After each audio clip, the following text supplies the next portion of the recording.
ఈరోజు ఏర్పాటు చేయబడినటువంటి ఉత్తర పత్రికగా 34 కీర్తనలు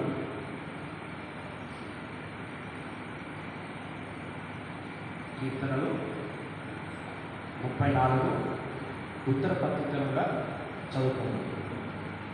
22వ వచనము చివరి వచనము అందరం కలిసి చదువుకున్నాం.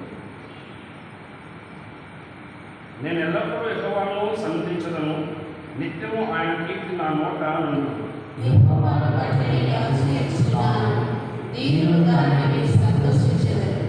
నాతో కూడి యెహోవాను కనపరచుడి, మనం ఏకంగా కూడి ఆయన నామమున గొప్ప చేయడం.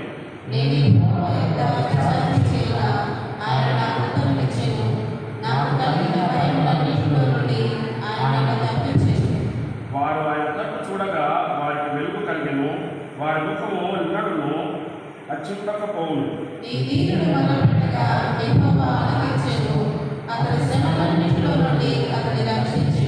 యెహోవా భయభక్తులు గల వారి చుట్టూ ఆయన దూత కావలి నుండి వారిని రక్షించు.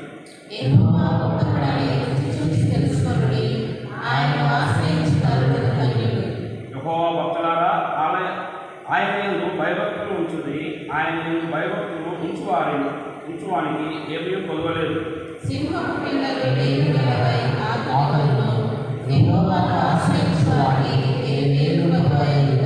పిల్లలారా, మీరు వచ్చి నా మాట వినుడి, యెహోవా యందు భయభక్తులు కలిగి మీకు ఏర్పరచదు.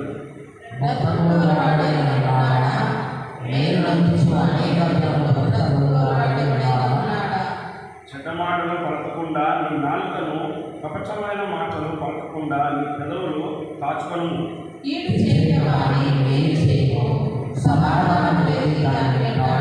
యెహోవా దృష్టి నీతిమంతుల మీద ఉన్నది, ఆయన చెవులు వారి మెరలకు ఒకి ఉన్నది.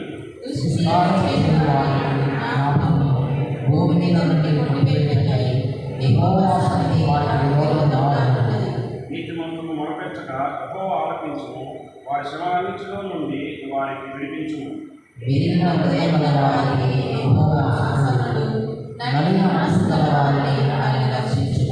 నీతిమంతునికి కలుగు ఆపదలు అనేకములు, వాటినన్నిటిలో నుండి యెహోవా వారిని విడిపించును.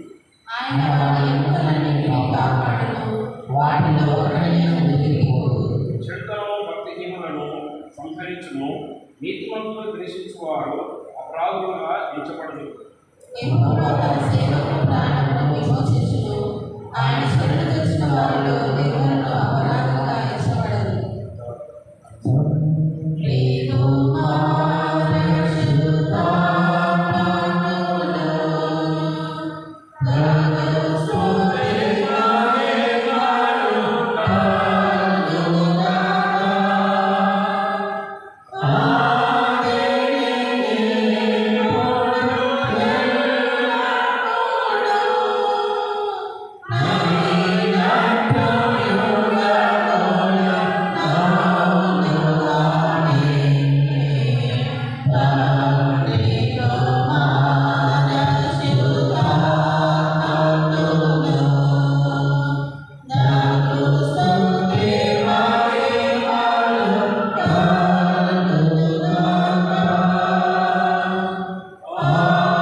యొక్క పారశీల్య పద్ధతి ప్రకారం ఆ సంగతి స్థిరము ఎవరినో దానిని రద్దుపరచజాలరలేదు.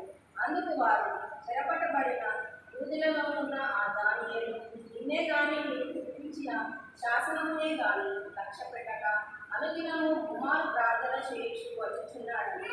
రాజు ఆ మాట విని బహు వ్యాకుల పడి దానియేలును రక్షింపవలెనని తన మనస్సు దృఢము చేసుకొని సూర్య అస్తమించు వరకు అతన్ని విడిపించుటకు ప్రయత్నం చేశాడు. ఆ మనుషుని చూసి రాజసన్నిధికి సంతడిగా కూడి వచ్చి, రాజు స్థిరపరిచిన ఏ శాసనము కానీ తీర్మానము కానీ ఎవడనూ రద్దుపరచజాలడు అని ఇది మొదలు మాదీయులను పారసీకులను ఇది అని తమకు తెలుసుకొనవలెనని. అంతటా రాజు ఆజ్ఞ అయ్యగా గొండ్రవులు దానియేలును పట్టుకొని పోయి సింహముల గుహలో పడద్రోయగా, రాజు నీవు అనుదినము తప్పక సేవించుచున్న నీ దేవుడే నిన్ను రక్షించునని దానియేలుతో చెప్పింది. వారు ఒక రాయి తీసుకొని వచ్చి ఆ గుహ ద్వారంగా వేసి దాన్ని మూసింది. మరియు దానియేలును గూర్చి రాజు యొక్క తీర్మానము మారునేమోనని రాజు ముద్రను అతని అధికారులు ముద్రను వేసి దాన్ని గుర్తించింది. అంతటా రాజు తన నగరులకు వెళ్ళి ఆ రాత్రి అంతా ఉపవాసం నుండి నాట్య వాయిద్యములను జరగనీయలేదు. అతని నిద్ర పట్టకపోయింది. తెల్లవారుజామున రాజు వేగిరమే లేచి సింహముల గుహ దగ్గరకు త్వరపడిపోయింది. అతడు గుహ దగ్గరకు రాగానే దుఃఖ స్వరముతో దానియేలును పిలిచి, జీవము గల దేవుని సేవకుడు అయిన దానియేలు, నిత్యము నీవు సేవించుతున్న నీ దేవుని నీవు రక్షించగలిగినా అని అతనిని అడిగాను. అందుకు దానియేలు, రాజు చిరకాలము జీవించును గాక, నేను నా దేవుడి దృష్టికి నిర్దోషినిగా కనబడుతున్న కనుక ఆయన తన దూతను పంపించి సింహములు నాకు ఏ హానియు చేయకుండా వాటి నోరు మూయించెను. రాజా దృష్టికి నేను నేరం చేసిన వాడు కాదు కదా అని. రాజు ఇందులో కూర్చి దాన్ని సంతోషపడుతుంది. దానియేలు బయటికి తీయడానికి ఆజ్ఞ అయ్యగా గొర్రెలు దానియేలును బయటికి తీసి, అతడు తన దేవుని యందు భక్తి గలవాడైనందున అతడికి ఏ హానియు కలగలేదు. ఇంతటితో పాత నిబంధన బైబిల్ పాఠం సాగింది.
పత్రికల పాఠంగా కొరింథీయులకు రాసిన 2వ పత్రిక 6వ అధ్యాయము 1 నుంచి 10 వచనాలు. కొరింథీయులకు రాసిన 2వ పత్రిక 6వ అధ్యాయము 1 వచనం ప్రారంభం. కాగా మేము ఆయనతోని పరివారమై మీరు పొందిన దేవుని కృపను వ్యర్థం చేసుకునవద్దని మిమ్మల్ని వేడుకొనుచున్నాము. అనుకూల సమయమందు నీ మూలను ఆలకించుకుని రక్షణ దినమందు నేను ఆదుకొంటిని అని ఆయన చెప్పుచున్నాడు కదా. ఇదిగో ఇప్పుడే మిక్కిలి అనుకూలమైన సమయము, ఇదిగో ఇదే రక్షణ దినము. మా పరిచర్య దినం నిందింపబడకుండా నిమిత్తము ఏ విషయంలోనైనను అభ్యంతరమేమీనూ కలగజేయక శ్రమలయందునో ఇబ్బందులయందునో ఇరుకులయందునో దెబ్బలయందునో చెరసాలలోనో అల్లర్లలోనూ ప్రయాసములలోనూ జాగరములలోనూ ఉపవాసంలోనూ మిగుల ఓర్పు గలవారమై పవిత్రతతోనూ జ్ఞానముతోనూ దీర్ఘశాంతముతోనూ దయతోనూ పరిశుద్ధాత్మ వలనను నిష్కపటమైన ప్రేమతోనూ సత్యవాక్యము చెప్పుట వలనను దేవుని బలము వలనను కుడి ఎడమల నీతి ఆయుధములు కలిగి ఘనత వలనను సుకీర్తి దృష్ట్యా దుష్కృతుల వలనను దేవుని పరిచారకులమై ఉండి అన్ని స్థితులలో మమ్మల్ని మేమే మెప్పించుకొనిచున్నాము. మేము మోసగాంతమైనటువంటి సత్యవంతులము, తెలియబడిన వారమైనటువంటి బాగుగా తెలియబడిన వారము, చనిపోచున్న వారమైనటువంటి ఇంకో బ్రతుకుచున్న వారము, శిక్షింపబడిన వారమైనటువంటి చంపబడిన వారము, దుఃఖింపబడిన వారమైనటువంటి ఎల్లప్పుడూ సంతోషించు వారము, దరిద్రులమైనటువంటి అనేకులకు ఐశ్వర్యము కలిగించు వారము, ఏమీ లేని వారమైనటువంటి సమస్తము కలిగిన వారము. ఇంతటితో బయలు.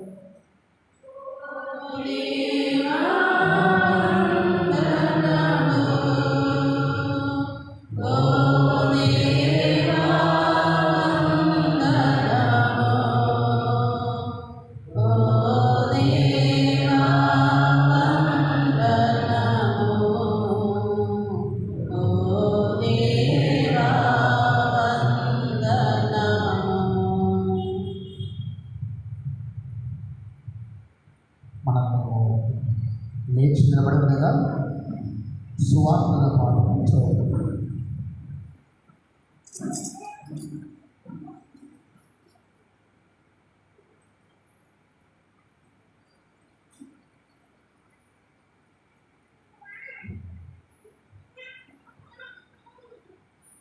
పరిశుద్ధ దినమునకు ఏర్పాటు చేయబడిన సువార్త పాఠంగా పరిశుద్ధుడైన మార్కు రాసిన సువార్త 10వ అధ్యాయము 35వ వచనం నుండి 45వ వచనం వరకు.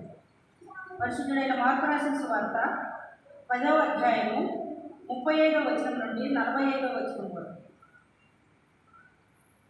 జబదయి కుమారులైన యాకోబును యోహానును ఆయన వద్దకు వచ్చి, బోధకుడా, మేము అడుగునదల్లా నీవు మాకు చేయబోతున్నామని చెప్పగా ఆయన, నేను మీకేమి చేయబోతున్నారని వారిని అడిగాను. వారు, నీ మహిమ యందు నీ కుడివైపున ఒకడును నీ ఎడమవైపున ఒకడును కూర్చున్నట్లు మాకు దయచేయమని చెప్పారు. యేసు, మీరేమి అడుగుతున్నారో మీకు తెలియదు. నేను త్రాగుతున్న గిన్నెలోని త్రాగుటేయగలను, నేను పొందుతున్న బాప్తిస్మం పొందుటేయగలను మీ చేత అవునా అని వారిని అడగగా వారు, మా చేత అవునని. అప్పుడు యేసు, నేను త్రాగుతున్న గిన్నెలో నుండి మీరు త్రాగదు, నేను పొందుతున్న బాప్తిస్మము మీరు పొందదు, కానీ నా కుడివైపునను నా ఎడమ వైపునను కూర్చుండనిచ్చుట నా వశంలో లేదు. అది ఎవరికి సిద్ధపరచబడినో వారికే దొరుకునని వారితో చెప్పారు. తక్కిన 10 మంది శిష్యులు ఆ మాట విని యాకోబు యోహానుల మీద కోపపడసాగింది. యేసు వారిని తన ఎదురు పిలిచి వారితో వెళ్ళను, అన్యజనుల్లో అధికారులను ఎంచబడిన వారి మీద ప్రభుత్వం చేయదు, వారిలో గొప్పవారు వారి మీద అధికారం చేయగలని మీకు తెలియదు. మీలో అలా ఉండకూడదు. మీలో ఎవడైనా గొప్పవాడై ఉండకూడని ఎడల వాడు మీకు పరిచారం చేయువాడై ఉండవలేదు. మీలో ఎవడైనా ప్రముఖుడై ఉండకూడని ఎడల వాడు అందరికీ దాసుడై ఉండవలేదు. మనుష్య కుమారుడు పరిచారం చేయించుకున్నకు రాలేదు, కానీ పరిచారం చేయుటకును అనేకులకు ప్రతిగా విమోచన క్రైతనంగా తన ప్రాణం ఇచ్చుటకును వచ్చనని. ఈ పాట కోసం